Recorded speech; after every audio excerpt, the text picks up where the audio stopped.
Good morning. मेरे हाथ में ये 3 पिन प्लग है। इंडिया में जनरली क्या होता है कि जो भी सिंगल फेस के इक्विपमेंट होते हैं उनको कनेक्ट करने के लिए या तो 2 पिन प्लग का यूज़ किया जाता है या फिर 3 पिन प्लग का यूज़ किया जाता है। 2 पिन प्लग का यूज़ जनरली हम उन अप्लायंसेस के लिए करते हैं जिनकी आउटर बॉडी टोटली इंसुलेटेड होती है, जहाँ पे इलेक्ट्रोक्यूशन की पॉसिबिलिटी नहीं होती क्योंकि उनकी आउटर बॉडी ही टोटली इंसुलेटेड है। तो वहाँ पे 2 पिन प्लग का हम यूज़ कर सकते हैं। आपने देखा होगा आपका मोबाइल का चार्जर या टैबलेट का चार्जर वो क्या होता है 2 पिन प्लग का होता है। 3 पिन प्लग हम वहाँ यूज़ करते हैं जिन अप्लायंसेस की बॉडी आउटर बॉडी मेटल की स्ट्रक्चर्स की होती है या उसका कुछ हिस्सा ऐसा हो सकता है जो मतलब ह्यूमन बॉडी के कांटेक्ट में आ सकता है और इलेक्ट्रोक्यूशन की पॉसिबिलिटी हो सकती है। तो ऐसे अप्लायंसेस के लिए हम जो होता है 3 पिन प्लग का यूज़ कर सकते हैं। तो ये जो 3 पिन प्लग है ये 6 एम्पियर है और इसकी वोल्टेज रेटिंग जो होती है 240 वोल्ट है।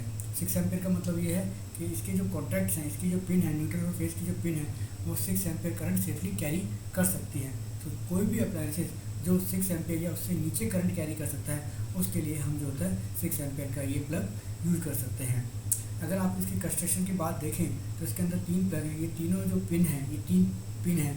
तो ये जो तीनों पिन हैं ये पिन जो होते हैं ब्रास मेटल की बनी हुई हैं और जो ब्रास मेटल्स होता है ये एक अलॉय कॉपर का अलॉय है और कॉपर ये अलॉय जो ब्रास मेटल्स होता है ये कॉपर और जिंक का बना होता है। हम इसमें और भी मेटल ऐड कर सकते हैं, वो डिपेंड करता है कि हमें क्या रिक्वायरमेंट चाहिए। तो यहाँ पर क्योंकि हमें इसकी कॉपर की एक अच्छी मैकेनिकल स्ट्रेंथ भी चाहिए थी इसलिए हमने इसमें जिंक को लगाया।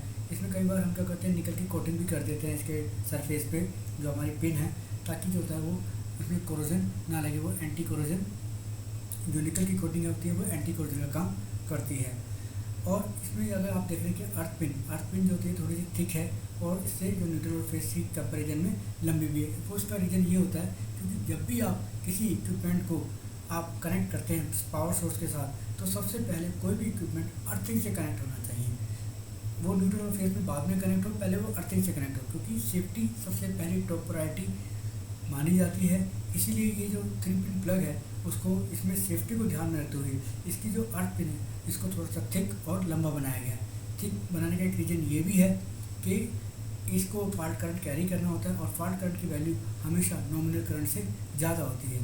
तो अल्टीमेटली अगर आप देखेंगे तो इसमें सबसे पहले इसका इसकी लेंथ भी ज़्यादा है इस पिन की और ये थिक भी है। मीन्स सबसे पहले क्या होता है अप्लायंसेस पावर सोर्स से कनेक्ट होने से पहले अर्थिंग अरेंजमेंट से कनेक्ट होना चाहिए। बाकी ये जो इसकी बॉडी है वैसे इसके डब्बे पे लिखा हुआ है 3 पिन प्लग टॉप यूरिया करके लिखा हुआ है।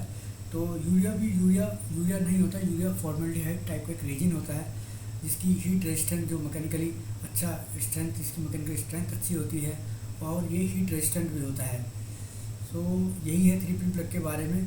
तो कोई भी ऐसा अप्लायंसेस सिंगल फेस अप्लायंसेस जिसकी आउटर बॉडी मेटलिक स्ट्रक्चर्स की है तो ये हमेशा आप जो है 3 पिन प्लग का यूज़ कीजिए और उस सिंगल फेस इक्विपमेंट को जिसकी आउटर बॉडी मेटलिक स्ट्रक्चर की है उसको प्रॉपर अर्थ जरूर कीजिए, जिससे जो है इलेक्ट्रोक्यूशन का खतरा ना रहे।